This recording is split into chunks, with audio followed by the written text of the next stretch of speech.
नमस्कार, मैं हूं भरत धेनु। झारखंड में आपका स्वागत है। खबरों की ओर बढ़ने से पहले एक नजर सुर्खियों पर।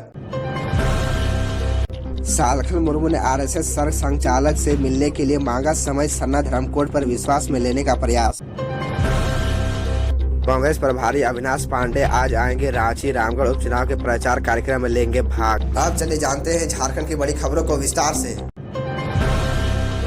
सालखन मुर्मू ने आरएसएस सर संचालक से मिलने के लिए मांगा समय। सन्ना धर्मकोड पर विश्वास में लेने का प्रयास। आदिवासियों के लिए जनगणना काल में सन्ना धर्मकोड की मांग समेत अन्य मांगों को लेकर 5 राज्यों में अभियान चला रहे आदिवासी सिंगल अभियान के प्रमुख सालखन मुर्मू अपनी बातों को राष्ट्र समाज सेवक संघ के प्रमुख के समक्ष रखना चाहते हैं। उन्होंने सभी मुद्दों पर चर्चा करने के लिए आरएसएस के सर संचालक मोहन भागवत को पत्र लिखा है। पत्र में उन्होंने उल्लेख किया है कि आदिवासी समाज के कुछ बुनियादी मुद्दे हैं, इस पर वे चर्चा करना चाहते हैं। उनका संगठन आदिवासी सशक्तिकरण अभियान चलाता है, जिसकी सक्रियता झारखंड समेत बंगाल, बिहार, उड़ीसा और असम के आदिवासी बहुल जिलों में है। सन्ना धर्मकोड की मान्यता की मांग पुरानी है। वे महतो या किसी अन्य जाति को वोट बैंक के लालच में राजनीतिक दलों द्वारा आदिवासी का दर्जा देने के भी विरोध है। प्रशासन पहाड़ को बचाने के लिए भी वे आंदोलन चला रहे हैं। उन्होंने आरएसएस प्रमुख की सराहना करते हुए पत्र में लिखा है कि उनके नेतृत्व में संघ सभी समाज की समस्याओं पर चिंतन मंथन के साथ समाधान की कोशिश करता है। उनकी भी इच्छा है कि आदिवासियों के बुनियादी मुद्दों पर भी चर्चा की जाए। पूर्व सांसद सालखन मुर्मू ने हाल ही में भाजपा विधायक दल के नेता बाबूलाल मरांडी से मुलाकात कर विभिन्न मुद्दों पर चर्चा। उन्होंने सेंगल की तरफ से ज्ञापन भी सौंपा है, जिसमें सन्ना धर्मकोड लागू करने, प्रखंडवार नियोजन नीति लागू करने, कुर्मी को एसटी नहीं बनने देने की मांग उठाई है।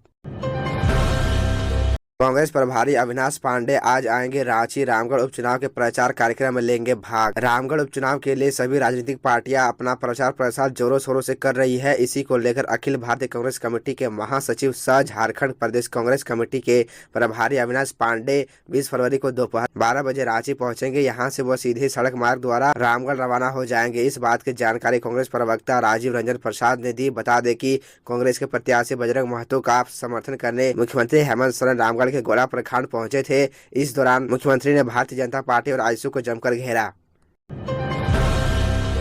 हीरा नमन कोंगाड़ी को सरे बाजार पीट कर मार डाला। सोमरा होरो को चाकू मारकर किया घायल, मची भगदड़। झारखंड के खूंटी के रनिया थाना क्षेत्र के लोहागढ़ साप्ताहिक हाट में रविवार को हीरा नमन कोंगाड़ी को बाजार करने आए ग्रामीणों ने पीट कर मार डाला। जानकारी के अनुसार रनिया थाना क्षेत्र के डिगरी डोहू टोली निवासी 50 वर्षीय हीरा नमन कोंगाड़ी साप्ताहिक हाट करने लोहागढ़ बाजार पहुंचा था। इसी दौरान बिना किसी विवाद के डिगरी मोहला टोली गाँव निवासी सोमरा होरो को अचानक पेट में चाकू से वार कर दिया। इससे सोमरा गंभीर रूप से घायल हो गया। इसी दौरान हीरा नमन कोंगाड़ी बाजार से भागने लगा। तभी बाजार करने पहुंचे प्रत्यक्षदर्शियों ने दौड़ाकर उसे पीट कर मार डाला। इससे वहां भगदड़ मच गई। घायल सोमरा होरो को बेहतर इलाज के लिए तोरपा रेफरल अस्पताल भेजा गया। खबरों में आगे बढ़ने से पहले आपसे छोटी सी निवेदन है कि अगर आप इस चैनल पर नए हैं तो चैनल को सब्सक्राइब अवश्य कर ले, ताकि झारखंड की हर खबर आप तक पहुंचा सके। तजाकिस्तान में फंसे झारखंड के 2 मजदूरों की वतन वापसी। तजाकिस्तान में फंसे झारखंड के 36 मजदूरों में से 2 मजदूर 19 फरवरी को वतन लौट आए। तबियत खराब होने की वजह से कंपनी ने दोनों को भारत लौटने की इजाजत दे दी। इनमें से एक तोपचाची और दूसरा विष्णुगढ़ का रहने वाला है। तजाकिस्तान से लौटे तोपचाची के कर्माटांड निवासी दिनेश कुमार महतो ने बताया कि काफी कठिनाई और यातना सहते हुए वे लोग जिंदगी बसर कर रहे थे। झारखंड, बिहार और यूपी के 200 से ज्यादा मजदूर अब भी तजाकिस्तान में फंसे हैं। उनकी वतन वापसी के लिए केंद्र सरकार को पहल करनी चाहिए। दिनेश ने अपनी आप बीती सुनाते हुए कहा कि जनवरी में उसकी तबीयत काफी खराब हो गई थी। इलाज की समुचित व्यवस्था नहीं थी, न ही खाने पीने के लिए सही से मिलता था। तबीयत ज्यादा बिगड़ने पर हम लोगों ने कंपनी वाले से फरियाद की कि बाकी पैसे देकर वतन वापसी का टिकट करवा दे। काफी मिन्नतों के बाद 2 हफ्ते बाद मुझे और विष्णुगढ़ के प्रकाश महतो को वतन वापसी का टिकट बनाकर भारत भेजने की व्यवस्था की गई। सांसद खेल महोत्सव समापन समारोह में झारखंड के खेल प्रतिभाओं को लेकर क्या बोले राज्यपाल सीपी राधाकृष्णन। झारखंड के राज्यपाल सीपी राधाकृष्णन ने कहा कि झारखंड अपार संभावनाओं वाला प्रदेश है। इस राज्य में असीम खेल प्रतिभाएं हैं, जिन्हें प्रोत्साहित करने की आवश्यकता है। हमारे युवाओं को प्रतिबद्धता के साथ आगे बढ़ना चाहिए, उन्हें उत्कृष्टता हासिल करनी होगी। वे यह संकल्प ले कि अपने लक्ष्य को प्राप्त कर सकते हैं। राज्यपाल रविवार को रांची के खेलगांव स्थित मेगा स्पोर्ट कॉम्प्लेक्स में आयोजित संसद खेल महोत्सव के समापन समारोह को संबोधित कर रहे थे। 3 दिवसीय सांसद खेल महोत्सव के आयोजन के लिए उन्होंने लोकसभा सांसद संजय सेठ को बधाई देते हुए कहा कि ग्रामीण क्षेत्रों में युवाओं के बीच खेल को आगे बढ़ाने व एक नया अवसर प्रदान करने की दिशा में यह सराहनीय प्रयास है। उन्होंने सांसद खेल महोत्सव में भाग लेने वाले प्रतिभागियों को बधाई देते हुए उनके उज्जवल भविष्य की कामना की और कहा कि इस तरह के आयोजनों से कई छिपी हुई प्रतिभाएं सामने आएंगी। जस्टिस संजय मिश्रा सोमवार को झारखंड हाईकोर्ट के 14वें मुख्य न्यायाधीश पद की लेंगे शपथ। झारखंड हाईकोर्ट के 14वें मुख्य न्यायाधीश जस्टिस संजय कुमार मिश्रा को सोमवार को राज्यपाल सीपी राधाकृष्णन शपथ दिलाएंगे।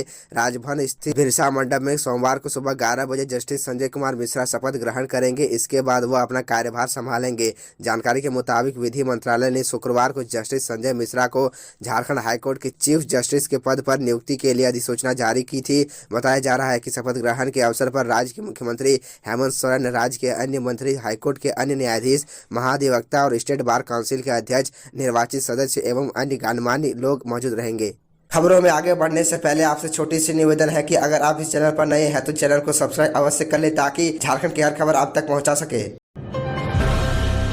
सीएम हेमंत ने बजरंग के लिए मांगा वोट, कहा विपक्षी नहीं चाहते आदिवासी मूलवासियों का विकास। सीएम ने हेमंत सोरेन ने रामगढ़ की जनता से महागठबंधन प्रत्याशी बजरंग महतो के लिए वोट मांगा। रविवार को रामगढ़ में बजरंग के समर्थन में चुनावी सभा में कहा कि विपक्ष ने कभी भी आदिवासी मूलवासी का नेतृत्व स्वीकार नहीं किया। छत्तीसगढ़ से आए एक व्यक्ति ने यहाँ 5 साल तक शासन चलाया, उसकी सहयोगी आईसू पार्टी ने भाजपा का खूब साथ दिया। आज हम सरकार चला रहे हैं तो उन्हें दिक्कत हो रही है। यह दिल्ली जाकर बोलते हैं सरकार गिरा दो। मौके पर बजरंग महतो सहित यूपीए के कई नेता भी मौजूद थे। हेमंत ने अपने भाषण में विपक्षियों पर जोरदार हमला बोला, कहा कि यह आदिवासी मूलवासी की मजबूत सरकार है, इनके षड्यंत्र के सामने डगमगाने वाली नहीं है। विपक्ष नहीं चाहता कि झारखंड के आदिवासी मूलवासी आगे बढ़े। झारखंड के युवाओं के लिए सरकार नियोजन नीति भाजपा आईसू ने बाहरी राज्यों के लोगों के साथ मिलकर उसे रद्द करवा दिया। झारखंड के युवाओं को नौकरी मिलती है तो विपक्ष और बाहरी लोगों के पेट में दर्द क्यों होता है।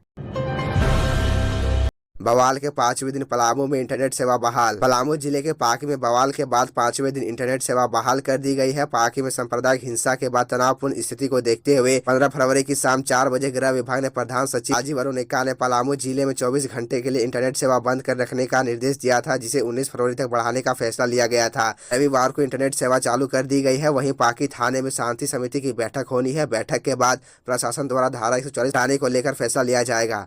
तो यह थी झारखंड की टॉप बड़ी खबरें और इसी तरह झारखंड की छोटी सी बड़ी खबरों को देखने के लिए आप हमारे चैनल DN न्यूज़ झारखंड को सब्सक्राइब कर ले और बेल आइकन को प्रेस कर ले, जिससे आपको झारखंड की हर छोटी बड़ी खबरों के अपडेट आप तक पहुंचता रहे। तो आज के लिए इतना ही, हमें दीजिए इजाज़त, फिर मिलते हैं आपसे अगले वीडियो में।